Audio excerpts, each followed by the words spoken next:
हा हे बघा, once again question काय लक्षात घ्या. Question is like this. Question is that there is a circular loop. Okay, there is a circular loop and there is a magnetic field which present only inside this square area. या square area मध्येच फक्त काय आहे, magnetic field आहे किंवा या rectangular एरियामध्ये magnetic field आहे. आणि हा जो सर्क्युलर लूप आहे it travels from left to right, left to right travel करतोय. तर इथं प्रोड्यूस होणारा, इंड्यूस होणारा जो ईएमएफ आहे त्याचा ग्राफ कसा येणार आहे. आता हा लूप इथून इथपर्यंत जोपर्यंत जाईल, लक्षात घ्या, म्हणजे याची मोशन जर दाखवायची झाली तर अशी होणार आहे. It is like this.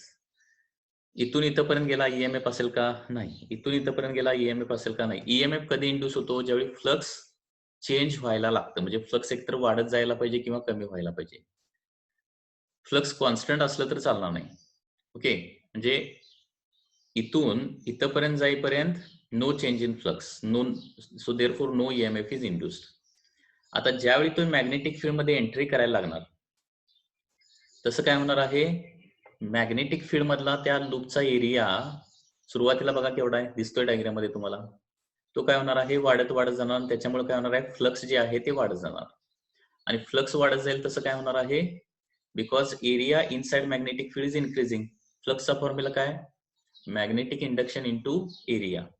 So B is constant but area inside magnetic field is increasing. So flux जे आहे ते वाढत वाढत वाढत जाणार आहे. ओके, बेस्ट वे इथं सर्क्युलर लूप ऐवजी रेक्टँग्युलर लूप घेतो.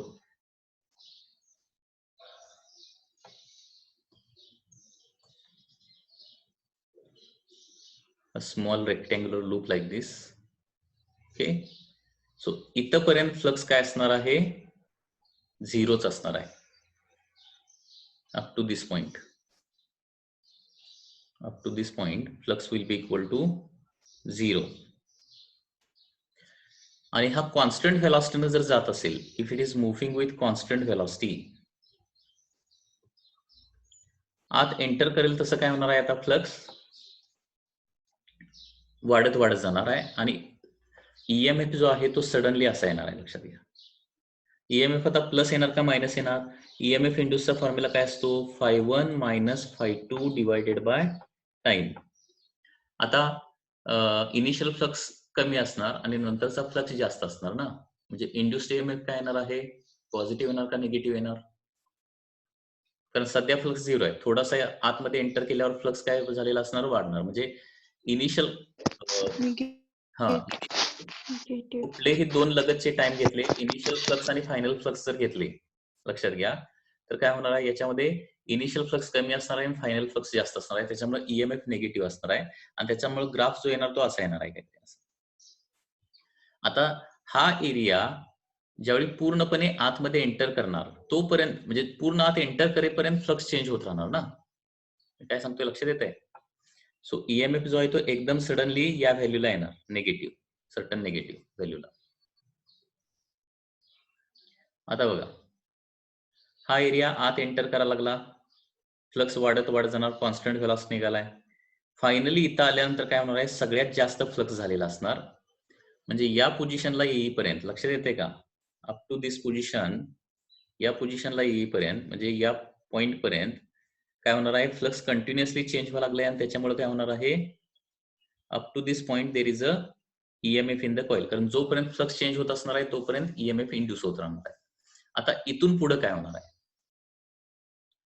Okay, next from this point.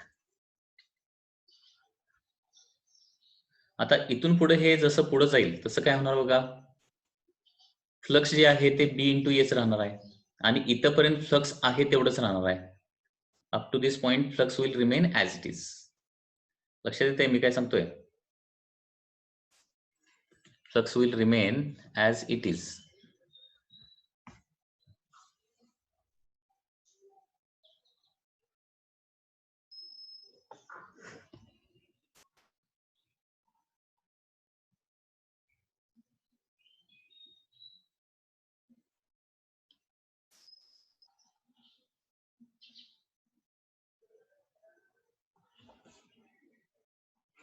Okay, इथून इथपर्यंत जाईपर्यंत काय असणार आहे, flux will be constant. Flux will remain as it is. म्हणजे या पॉइंट पर्यंत फ्लक्स झिरोच असणार आहे. म्हणजे हे डायग्रॅम जे आहे ती अशी येणार आहे. पूर्णपणे आता एंटर केल्यानंतर काय होणार आहे, पूर्ण एंटर करेपर्यंतच ईएमएफ. तिथून पुढे काय होणार आहे, पूर्ण एंटर केल्यानंतर तिथून पुढे मॅग्नेटिक फील्ड मध्ये ट्रॅव्हल करत असताना फ्लक्स झिरो, आणि तिथून पुढे मग काय होणार आता, after that so it is moving out of the magnetic field now like this. आणि मॅग्नेटिक फील्ड मधून बाहेर पडत असताना काय होणार आहे, flux goes on decreasing. Decreasing म्हणजे फायनल व्हॅल्यू कमी असणार, इनिशियल व्हॅल्यू जास्त असणार प्रत्येक सक्सेसिव्ह इन्स्टंटला, आणि देअरफॉर ईएमएफ इज पॉझिटिव्ह. म्हणजे ईएमएफ परत प्रोड्यूस कधी व्हायला लागणार, ज्यावेळी हा याच्यामधून बाहेर पडायला चालू करेल त्यावेळी, म्हणजे या पॉइंट पासून. Okay, so from this point approximately, and EMF will B positive. त्याच्यामुळे हा ग्राफ खूप महत्वाचा आहे. आणि तो पूर्ण बाहेर पडेपर्यंत, म्हणजे जोपर्यंत फ्लक्स प्रोड्यूस होतोय तोपर्यंत काय होणार, ईएमएफ प्रोड्यूस होणार, आणि तिथून पुढे परत काय होणार आहे, झिरो होणार आहे. So this is the graph of EMF with respect to time. Okay, लक्षात येते का? हा ग्राफ देखील महत्वाचा आहे. काही एक्झाम मध्ये हा ग्राफ विचारलेला आहे. एका युनिफॉर्म मॅग्नेटिक फील्ड मध्ये एक स्क्वेअर लूप आतमध्ये एंटर करतोय आणि परत बाहेर पडतोय, तर त्यावेळी इंड्यूस झालेल्या ईएमएफचा ग्राफ कसा येणार? सो इंड्युस्ड ईएमएफचा ग्राफ जो आहे तो या पद्धतीने येईल. ओके, सो सुरुवातीला काय होणार आहे, flux will go on increasing, therefore EMF will B negative. जोपर्यंत फ्लक्स चेंज होत राहणार तोपर्यंतच ईएमएफ असणार आहे. कारण ईएमएफ, फॅराडेज लॉ काय आहे, जोपर्यंत ईएमएफ चेंज होतं कॉइलशी असोसिएटेड तेव्हाच फक्त ईएमएफ इंड्यूस होतो. फ्लक्स जर कॉन्स्टंट राहायला लागलं, म्हणजे सुरुवातीला झिरो आहे नंतर पण झिरो आहे, किंवा सुरुवातीला बीए आहे आणि नंतर पण बीएच राहायला लागले, तर त्यावेळी फ्लक्स इंड्यूस म्हणजे ईएमएफ इंड्यूस होणार नाही. लक्षात येते मी काय सांगतोय? त्याच्यामुळे ती जी कॉईल आहे रेक्टँग्युलर कॉईल, त्याच्यामध्ये ईएमएफ कधी असणार, ती कॉईल फक्त एंटर करत असताना आणि बाहेर पडत असताना, म्हणजे सुरुवातीच्या पार्टमध्ये आणि शेवटच्या पार्टमध्ये. लक्षात येते? पूर्ण मॅग्नेटिक फील्डच्या बाहेर ट्रॅव्हल करत असेल तर ईएमएफ झिरो, पूर्णपणे मॅग्नेटिक फील्डच्या आतमध्ये ट्रॅव्हल करत असेल तरी झिरो. ठीक आहे, फक्त मॅग्नेटिक फील्ड मध्ये एंटर करत असताना आणि मॅग्नेटिक फील्ड मध्ये बाहेर पडत असतानाच फ्लक्स काय होणार आहे, कॉइलशी रिलेटेड असोसिएटेड चेंज होत राहणार. अँड देअरफॉर ईएमएफ इंड्यूसचा ग्राफ जो आहे तो या पद्धतीने येणार. ठीक आहे, हे रेक्टँग्युलर लूप असेल तर, आणि कॉन्स्टंट व्हेलॉसिटीने जात असेल तर असं येणार आहे. If it is moving with constant velocity, flux rate of d∅dt काय होणार आहे, कॉन्स्टंट राहणार, म्हणजे ईएमएफ कॉन्स्टंट राहणार. ऍक्सेलरेटेड मोशन मध्ये असेल, ऍक्सेलरेटेड मोशन मध्ये असेल तर काय होणार आहे, ही अशी तिरकी लाईन येणार, इथून इथपर्यंत असं वाढत जाणार आहे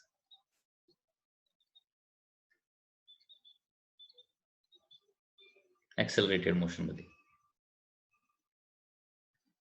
आणि परत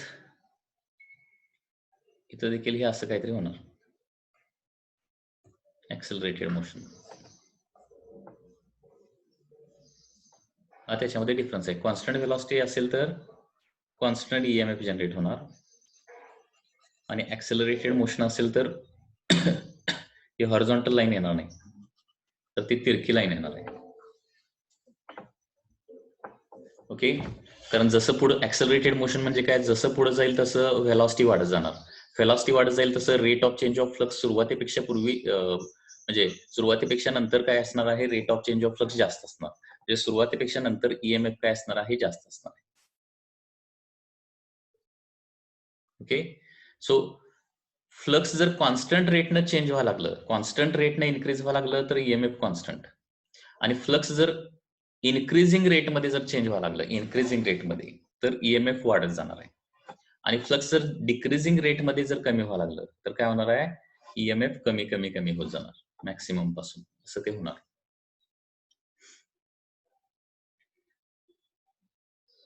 काय सांगितलं ते लक्षात येते का बघा. नेक्स्ट,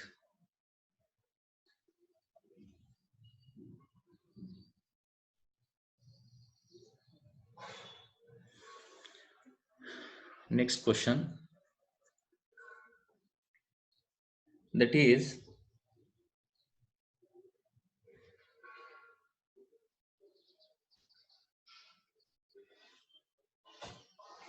बरं, दुसरी महत्वाची गोष्ट म्हणजे आता हे पण जरा डिस्कस करूया. Magnetic field is inward. ठीक आहे. हा लूप मॅग्नेटिक फील्ड मध्ये एंटर करत असताना करंट कुठल्या डायरेक्शन असणार आणि बाहेर पडत असताना लूप करंट कुठल्या डायरेक्शन असणार आहे, क्लॉकवाईज अँटी क्लॉकवाईज, हे मला सांगायचं आहे. जरा कोण सांगते जरासं बोला, कोणीतरी सांगायला पाहिजे. लूप मॅग्नेटिक फील्ड कसं आहे, इनवर्ड आहे आणि हा लूप आता मॅग्नेटिक फील्ड मध्ये एंटर करायला लागलाय. तर ईएमएफ ची डायरेक्शन किंवा करंटची डायरेक्शन, इंड्युस्ड ईएमएफ किंवा करंटची डायरेक्शन क्लॉकवाईज असेल का अँटी क्लॉकवाईज डायरेक्शन असणार आहे एंटर करत असताना? कसं काढणार?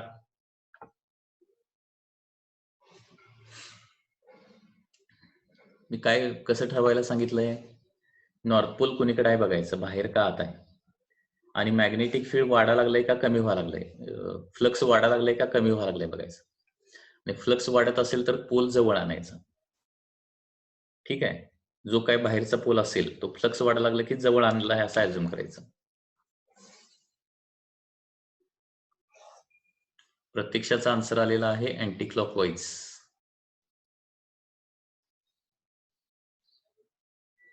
एंटर करताना अँटी क्लॉकवाईज.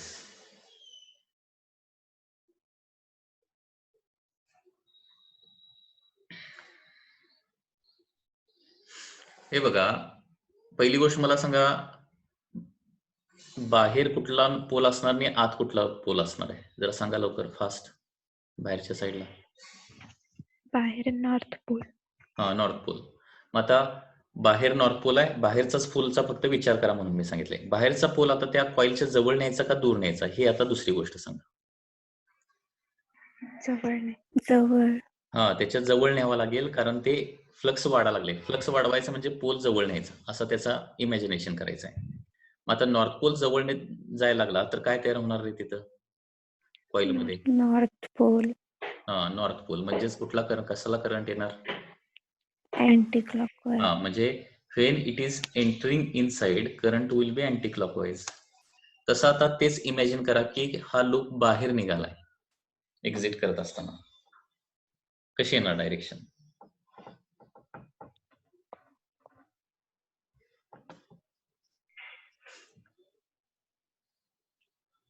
बाहेर जात असताना क्लॉकवाईज. क्लॉकवाईज. तेच आता जरा इमॅजिन करूया कसं येणार बघा. पुन्हा एकदा बाहेरच्या बाजूला पोल कुठला असणार? नॉर्थ पोल असणार, बरोबर? कारण मॅग्नेटिक फील्ड तर इनवर्डच आहे, ते काय चेंज केलेलं नाही. आत कॉईल आत येऊ दे नाही तर कॉईल बाहेर जाऊ दे, magnetic field is once again inward. Okay, म्हणजे नॉर्थ पोल हा बाहेर असणार. आता नॉर्थ मॅग्नेटिक बाहेर पडत असताना मॅग्नेटिक फ्लक्स कमी होणार. मॅग्नेटिक फ्लक्स कमी होणार म्हणजे नॉर्थ पोल आता दूर न्यायला पाहिजे. कॉईल पासून नॉर्थ पोल दूर नेणं म्हणजे काय व्हायला पाहिजे? तिथं साऊथ पोल क्रिएट व्हायला पाहिजे, आणि साऊथ पोल म्हणजे काय होणार आहे? क्लॉकवाईज करंट, असं ते इमॅजिन करायचं. Okay, so anti clockwise current while entering and clockwise current while exiting. म्हणजे हे इनवर्ड मॅग्नेटिक फील्ड असेल तर असं होणार आहे. ठीक आहे. आउटवर्ड मॅग्नेटिक फील्ड असेल तर वेगळा आन्सर येते, लक्षात घ्या. आउटवर्ड मॅग्नेटिक फील्ड असेल आणि कॉईल आत एंटर करायला लागले आणि बाहेर पडायला लागले तर, कारण आउटवर्ड मॅग्नेटिक फील्ड असेल तर बाहेर कुठला पोल येणार? मग साऊथ पोल येणार इकडं, साऊथ पोल. ठीक आहे. आणि फ्लक्स वाढणं म्हणजे साऊथ पोल जवळ जाणं म्हणजे सुरुवातीला साऊथ पोल म्हणजे उलट होणार सगळं, ते लक्षात येते ना, हे लक्षात ठेवायचं.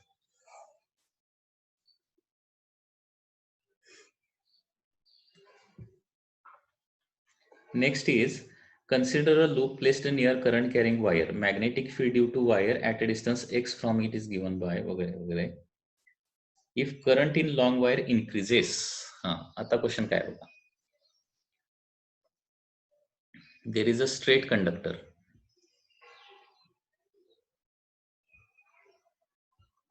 and near that straight conductor there is a loop like this. Current is flowing in the upward direction.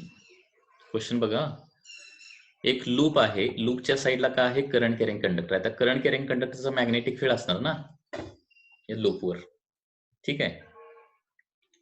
आता मला सांगा, करंट कॅरिंग कंडक्टर मधून कॉन्स्टंट करंट सुरुवातीला केस 1, 2, 3 येणार आहे. केस 1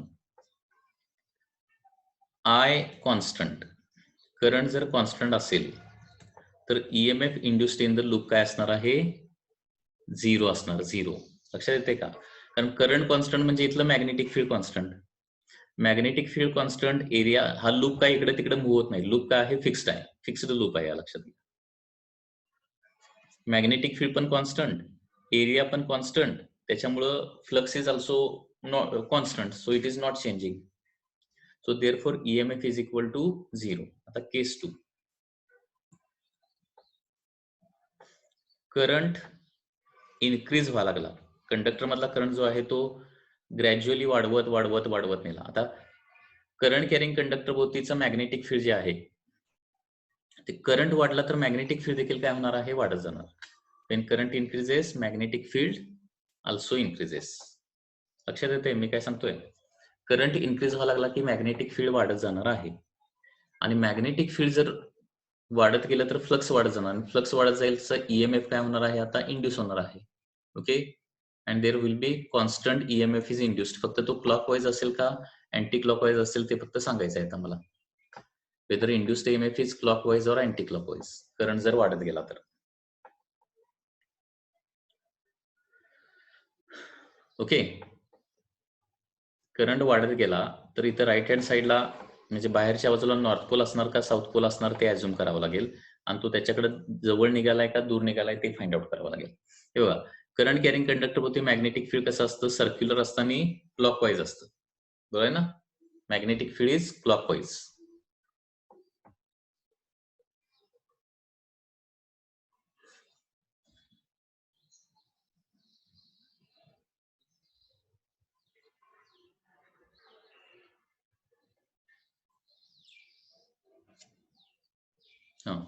मॅग्नेटिक फील्ड जे आहे ते क्लॉकवाईज असणार आहे, लक्षात घ्या. म्हणजे करंट अपवर्ड असेल तर मॅग्नेटिक फील्ड कसं असणार आहे, लक्षात येते ना? असं या पद्धतीने फिरणार, म्हणजे या साईडनं आत जाणार सर्कल क्रॉस, आणि या साईडनं मॅग्नेटिक फील्ड काय येणार आहे, बाहेर येणार आहे सर्कल डॉट. म्हणजे लूपच्या साईडला मॅग्नेटिक फील्ड कसं असणार आहे, आउटवर्ड. हे अगोदर इमॅजिन करता आलं पाहिजे.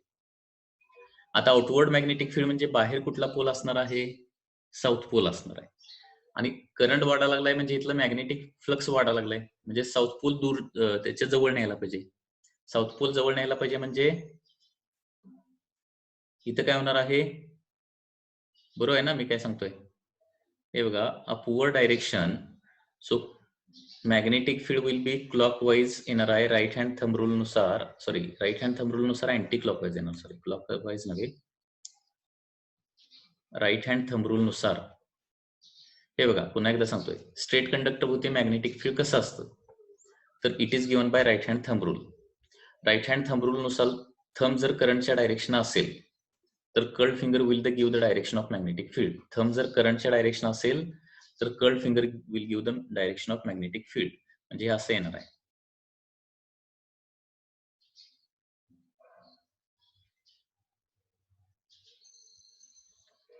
हा तुमचा राईट हँड आहे.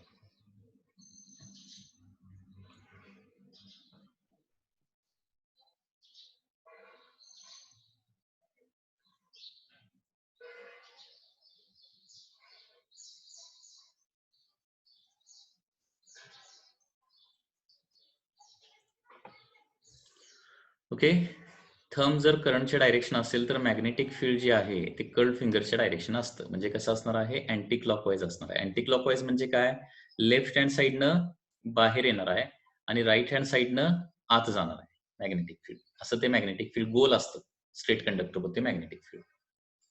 ठीक आहे, आता मॅग्नेटिक फील्ड इनवर्ड म्हणजे नॉर्थ पोल बाहेर असणार आहे, आणि करंट वाढणार म्हणजे काय होणार आहे, नॉर्थ पोल कॉइलच्या जवळ जाणार. आणि नॉर्थ पोल कॉइलच्या जवळ जाणं म्हणजे इथे नॉर्थ पोल क्रिएट व्हायला पाहिजे. नॉर्थ पोल म्हणजे काय होणार आहे, anti clockwise current. So current will be current और EMF will be induced EMF और current will be anti clockwise. आणि केस 3, करंट जर विथ रिस्पेक्ट टू टाइम कमी होत असेल स्ट्रेट कंडक्टर मधला तर ईएमएफ मग काय येणार आहे, क्लॉकवाईज येणार आहे. ठीक आहे, आता इथं राईट हँड थंब रूल वगैरे वापरण्यापेक्षा तुम्हाला दुसरी एक छोटीशी ट्रिक सांगतो. हे बघा, स्ट्रेट कंडक्टर आणि लूप असला तर काय करायचं, करंट वाढत असला तर त्या करंटला इथला ऍडजस्टंट करंट बघायचा, त्याला वाढू देत नाही. इथला करंट जर वाढत असेल तर त्याला हा करंट काय करू देत नाही, वाढू देत नाही. म्हणजे हा अपवर्ड करंट वाढत असेल तर इथं काय होतं, डाऊनवर्ड. म्हणजे वाढणाऱ्या करंटला अपोजिट करंट इथं डेव्हलप होतोय. आणि हा करंट कमी होत असेल तर त्याला कमी होऊ देत नाही. आणि कमी न होऊ देण्यासाठी काय होतो, सेम डायरेक्शन करंट इथं डेव्हलप होतो. आणि इथला सेम डायरेक्शन म्हणजे इथं मग क्लॉकवाईज येणार ना. काय सांगितलं लक्षात येते का बघा.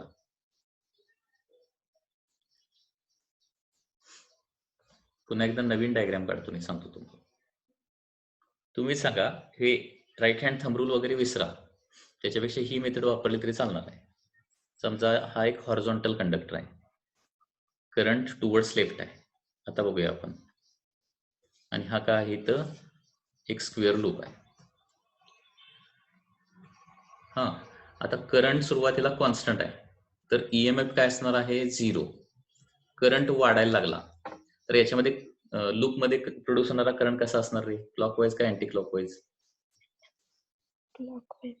हा करंट वाढायला लागला ना की इथं अपोजिट दाखवायचं डायरेक्टली. हे लक्षात ठेवा, हे सोपं आहे. ओके, नॉर्थ पोल कुठं आहे, साऊथ पोल कुठं आहे, मग नॉर्थ पोल जवळ निघालाय का दूर निघालाय, एवढं विचार करण्यापेक्षा काय करायचं, स्ट्रेट कंडक्टर आणि लूप दिसला एवढं काम करायचं. करंट वाढायला लागला की त्याला अपोजिट करंट इथे घ्यायचा. इथं अपोजिट म्हणजे हा मग क्लॉकवाईज असायणार. बरोबर आहे ना, क्लॉकवाईज. ओके, आय इन्क्रीज झाला तर, आणि मग आय जर डिक्रीज व्हायला लागला, हा करंट आय कंडक्टर मधला करंट काय व्हायला लागला, डिक्रीज व्हायला लागला, तर मॅग्नेटिक फील्ड इथलं डिक्रीज होणार. आणि मग हा करंट डिक्रीज व्हायला लागला की सेम डायरेक्शन इथं करंट डेव्हलप होणार. म्हणजे ईएमएफ काय असणार आहे, अँटी क्लॉकवाईज. लक्षात येते? सपोज पुन्हा एक डायग्राम काढतो, तुम्ही सांगा.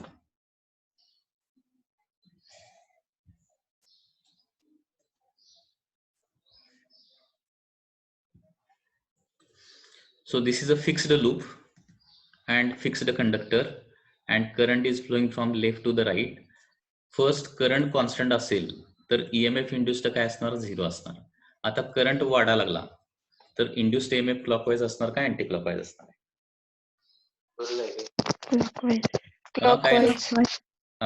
Correct answer is clockwise. आणि आता हा current with respect to time कमी कमी कमी व्हायला लागला तर काय होणार मग, अँटी क्लॉकवाईज. हे असा विचार करायचा. लक्षात आलं? आता तसलंच दुसरी डायग्राम.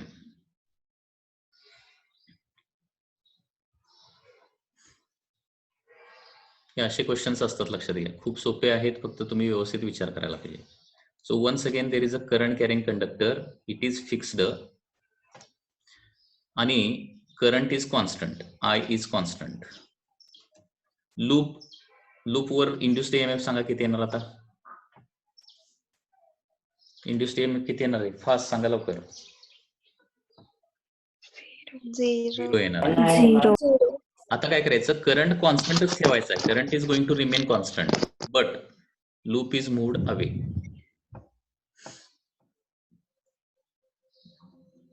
लूप आपण दूर न्यायला लागलो. आता loop with respect to time, loop जो आहे तो दूर नेणं म्हणजे काय करणं, स्ट्रॉंगर मॅग्नेटिक फील्ड मधून विकर मॅग्नेटिक फील्ड मध्ये नेणं. म्हणजे फ्लक्स कमी कमी व्हायला लागले. फ्लक्स कमी होत असेल ना तर काय होणार, इथं सेम डायरेक्शन करंट प्रोड्यूस होणार, हे बघा. आणि फ्लक्स वाढत असेल तर काय होणार आहे, अपोजिट डायरेक्शन करंट प्रोड्यूस होणार. एवढं तरी लक्षात ठेवा. आता लूप कंटिन्युअसली मी दूर न्यायला लागलो कंडक्टर पासून, कारण कंडक्टरच्या जवळ मॅग्नेटिक फील्ड काय असतं, स्ट्रॉंग असतं, आणि दूर मॅग्नेटिक फील्ड काय असतं, वीक असतं. लूप जसा दूर जाईल तसा मॅग्नेटिक फ्लक्स काय होणार आहे, कमी कमी कमी होत जाणार. आणि मॅग्नेटिक फ्लक्स कमी व्हायला लागला की same direction current adjacent side मध्ये प्रोड्यूस होतो. मग क्लॉकवाईज डेव्हलप होणार का अँटी क्लॉकवाईज, दूर जात असेल तर? केस 1 मूव्हिंग अवे. लूप जर दूर जात असेल, मूव्हिंग अवे होत असेल तर काय येणार सांगा, क्लॉकवाईज. लक्षात येते ना का क्लॉकवाईज? हा, आणि हा लूप जर आपण कंडक्टरच्या जवळ न्यायला लागलो, आता मूव्हिंग टुवर्ड्स काय होणार, anti clockwise. Anti clockwise. Moving towards म्हणजे या करंटच्या अपोजिट डायरेक्शन करंट इथं डेव्हलप होणार. म्हणजे एवढं लक्षात ठेवायचं की फ्लक्स वाढायला लागलं की ऍडजेसंट साइड मध्ये अपोजिट डायरेक्शन करंट डेव्हलप होतोय अपोज करण्यासाठी, आणि फ्लक्स कमी व्हायला लागलं की सेम डायरेक्शन करंट डेव्हलप होतोय. परत या डायग्राम मध्ये सांगा रे.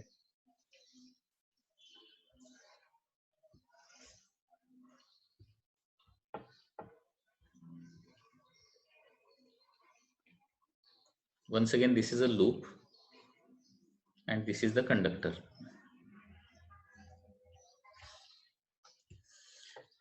Okay, direction of current is like this. Loop is fixed and current carrying conductor is moved continuously away. काय होईल? करंट कुठल्या डायरेक्शन डेव्हलप होणार लूप मध्ये?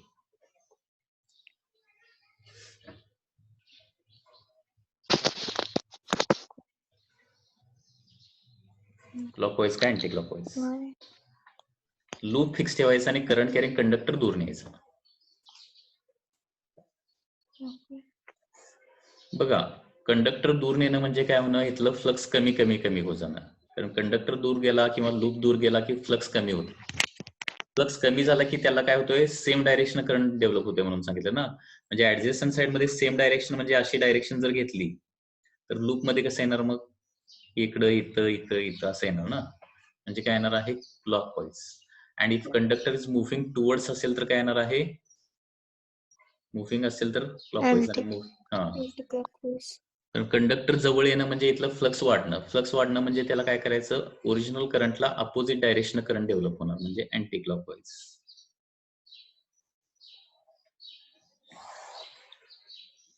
बरं, याचीच दुसरी एक केस सांगतो तुम्हाला.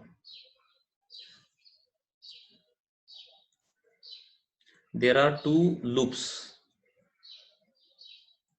coaxial loops like this.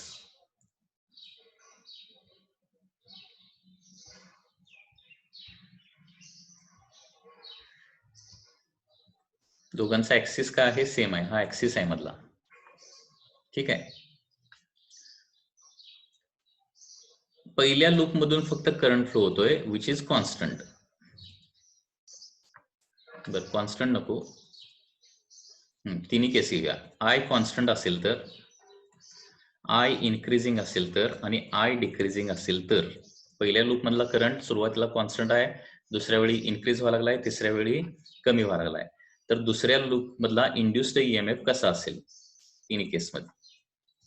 पहिल्या केसमध्ये इथला करंट कॉन्स्टंट असेल तर याच्यावरचा फ्लक्स कॉन्स्टंट राहणार. ईएमएफ इंड्यूस पहिल्या केसमध्ये किती सांगा, 0. हा, दुसऱ्या केसमध्ये क्लॉकवाईज का अँटी क्लॉकवाईज? कारण करंट वाढत जाणार म्हणजे इथं मॅग्नेटिक फील्ड वाढत जाणार. मॅग्नेटिक फील्ड वाढत जाणार म्हणजे फ्लक्स वाढत जाणार. कसं येणार, हा, फ्लक्स वाढत जाणं म्हणजे अपोजिट डायरेक्शन करंट डेव्हलप होतोय म्हणजे अँटी क्लॉकवाईज. म्हणजे याच्यामध्ये क्लॉकवाईज असेल तर याच्यामध्ये अँटी क्लॉकवाईज डेव्हलप होणार, आणि याच्यामध्ये अँटी क्लॉकवाईज असेल तर याच्यामध्ये काय होणार आहे, मग क्लॉकवाईज डेव्हलप होणार. लक्षात घ्या, करंट वाढत असेल तर, आणि करंट कमी होत असेल तर क्लॉकवाईज. हा, पुन्हा एकदा सांगतो आता. अशा भरपूर केसेस आहेत, भरपूर म्हणजे भरपूर केसेस आहेत, लक्षात घ्या. So once again there are two coaxial coils. Lecture मध्येच एंड होणार असं दिसतंय. जोपर्यंत चालू आहे तोपर्यंत बघूया, बाकीचं उद्याच्या लेक्चरला बघूया. हे बघा पुन्हा एकदा आता. फर्स्ट लूप मध्ये anti clockwise direction current flow होतोय, anti clockwise direction, and it is a constant. आणि सेकंड जी कॉईल आहे ती त्याच्यापासून कंटिन्युअसली दूर नेली तर याच्यामध्ये क्लॉकवाईज डेव्हलप होणार का अँटी क्लॉकवाईज डेव्हलप होणार सेकंड मध्ये? फर्स्ट मधला करंट कॉन्स्टंट आहे, सेकंड इज मुव्हिंग अवे. सांगा.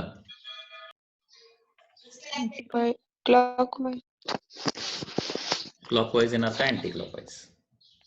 Anti clockwise. Anti clockwise